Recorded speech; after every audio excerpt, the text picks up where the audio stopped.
जो हम यहाँ अम्बेडकर जी का जयंती मना रहे हैं, इस उपलक्ष्य में जो प्रोग्राम हो रहे हैं, इसमें अलग अलग बच्चों के प्रोग्राम हैं, कविता का प्रदर्शन हुआ है, किताबों का।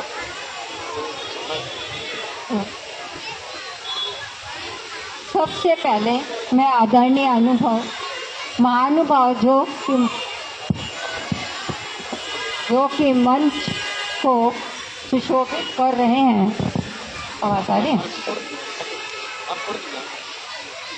डॉक्टर चंद्रमणि जी कार्यक्रम के अध्यक्ष भी हैं। विशिष्ट अतिथि जसवीर सिंह जी हल्दर कवि होने के साथ साथ साहित्यकार भी हैं। विशिष्ट अतिथि डॉक्टर चंद्रसेन जी कवि व लेखक भी हैं। महावीर सिंह जी, डॉक्टर पूरन सिंह जी, कुंवरपाल जी, साथ ही सब एक RWA के मुख्य अतिथि मिस SHO जी जो कि नहीं है यहाँ।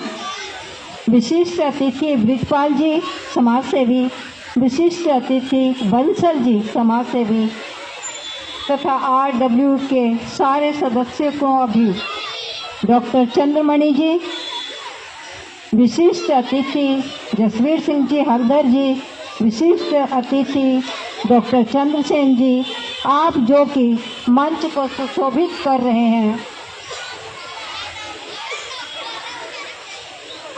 मैं तहे दिल से शुक्रगुजार हूँ कि आपने अपने कीमती वक्त में से कुछ पल निकाल मेरी पुस्तकों, कहानी संग्रह बंद गली, काव्य संग्रह जरा सी बात और बच्चों की किताब नर्सरी फर्स्ट और सेकंड की किताब जो कि चंदा मामा के नाम से है, बच्चों को गाते झूमते नाचते कुछ सिखाने का प्रयास किया गया है। इन सब पुस्तकों का आपके मुख व कर कमलों द्वारा विमोचन हुआ है। यह मेरे लिए सौभाग्य का पल है।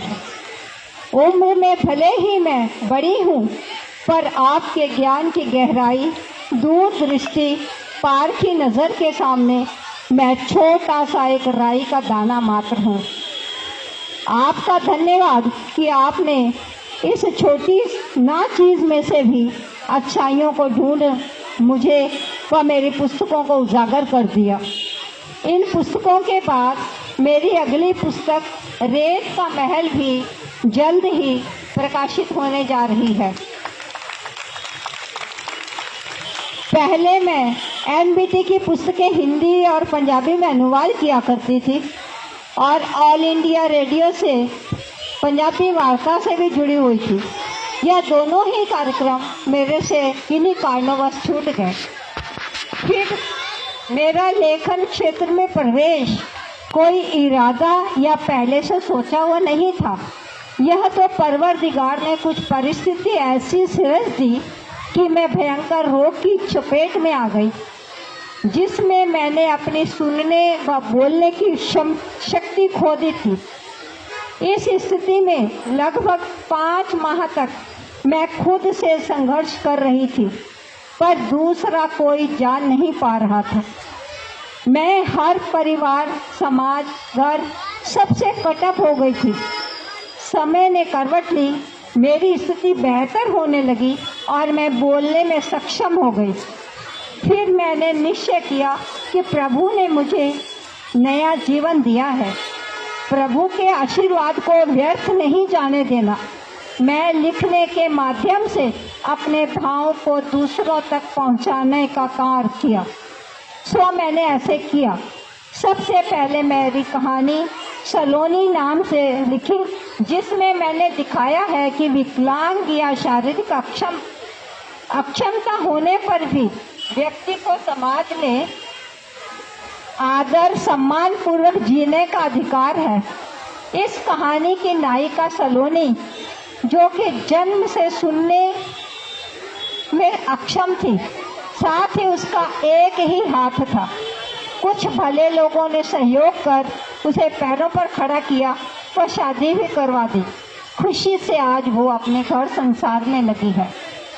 मेरी कहानियाँ व कविताओं के विषय सामाजिक, पर्यावरण, रस्म रिवाज, आज जो ऐसी मान्यताएं पुरानी जर्जर हो चुकी हैं, ऐसे मान्यताओं को बिल्कुल नष्ट होना ही जरूरी है।